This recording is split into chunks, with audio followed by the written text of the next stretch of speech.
Hey guys, this is Zach with Next Tech News, and this is my review of the Surface Book 2. So let's get started.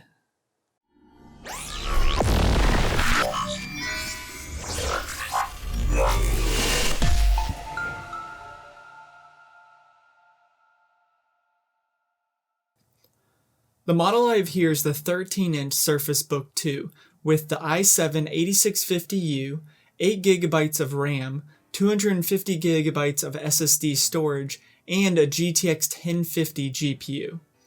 If you're wondering why I didn't choose the 15-inch model, I will admit having a GTX 1060 6GB GPU would have been really nice, especially for gaming.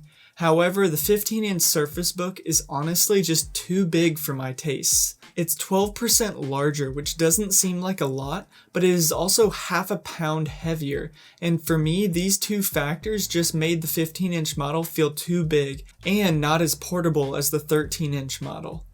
The 13-inch Surface Book was the perfect combination of power and portability. Zach fact! Did you know that the magnesium used to build Surface laptops weighs 30% less than aluminum by volume, and is both stiffer and stronger weight for weight? The Surface Book 2 has a lot of great I/O. On one side of the laptop it has two USB Type-A ports, and a full-size SD card slot, which is very handy for video editors. And on the other side it has a USB Type-C port and the magnetic Surface connector. Sadly, the USB-C port is not Thunderbolt though, which is very disappointing for such a premium laptop. The Surface Book 2 looks very much like its previous version. It still has the processor, SSD, and the motherboard housed in the screen assembly, which is why these vents go all the way around the screen. It has the power and volume rocker on the top, and then the headphone jack along the side, so when you separate the screen you can still listen through headphones.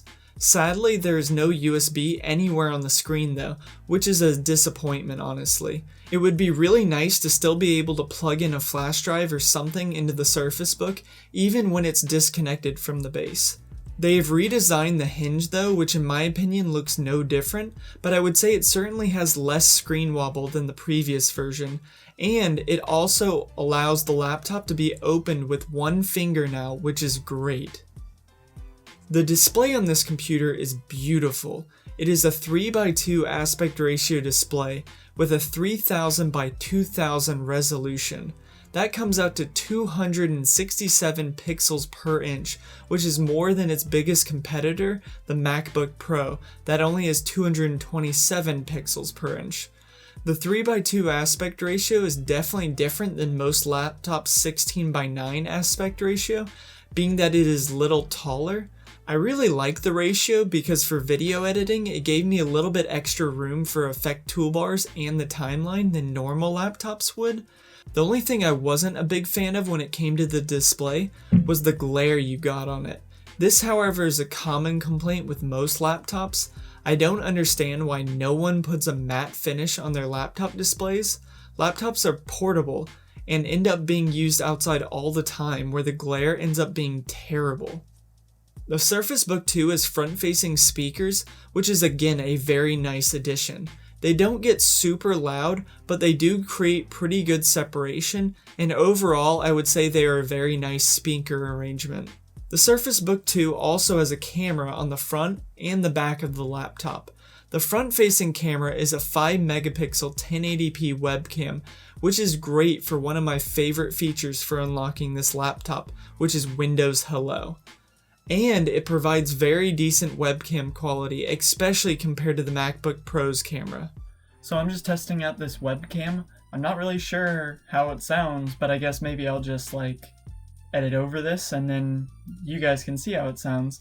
But I think the video quality, honestly, at least from what I'm seeing on this screen, looks quite good. I'll see what it looks like in post-production, but the rear-facing 8 megapixel 1080p camera still doesn't make any sense to me though. This laptop, even with the screen detached from the base, is way too large to take photos with. If any of you come up with a good use for a rear-facing camera, please let me know in the comments below.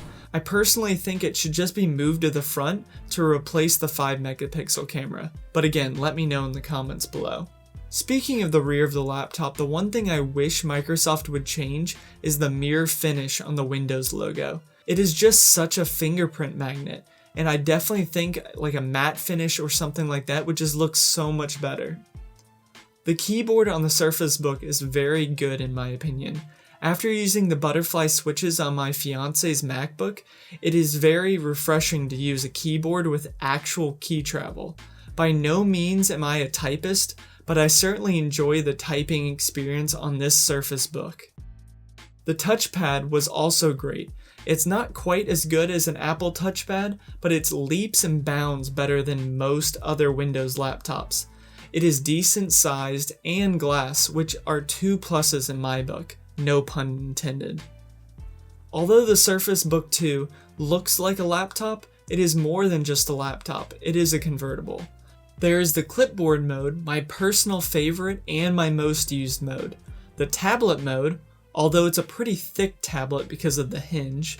The tint mode, to watch movies and such. And the share screen mode. I personally only found the clipboard mode useful, but please let me know in the comments below if any of you find any of the other modes useful. This is a surprisingly powerful laptop due to its 8th generation 4-core 8-thread processor and a respectable GTX 1050 GPU. And even with all this power, the battery life of the Surface Book was very respectable. Obviously, the actual time will differ depending on your use of the laptop. So to now answer the question I asked at the beginning of this video, is the Surface Book 2 worth buying 4 months after its release? I believe yes and no. The Surface Book 2 is an extremely expensive laptop, so if you can afford it, you will absolutely love it. It's a beautiful designed laptop and has quite a bit of power. Trust me, it is a pleasure to use. However, it is very expensive. Obviously, you get what you pay for, but you can certainly get similar performance out of cheaper laptops. What you don't get out of cheaper laptops is the design though. $2,000 is what this model costs, which obviously seems like a lot, but if you could find it on sale, I would highly recommend purchasing it. The Surface Book 2 is a still completely relevant laptop, even though it's 4 months old, and I had a pleasure using it. I hope you guys liked this review of the Surface Book 2. Please let me know what you think of it in the comments below. This is Zach with Next Tech News. See ya!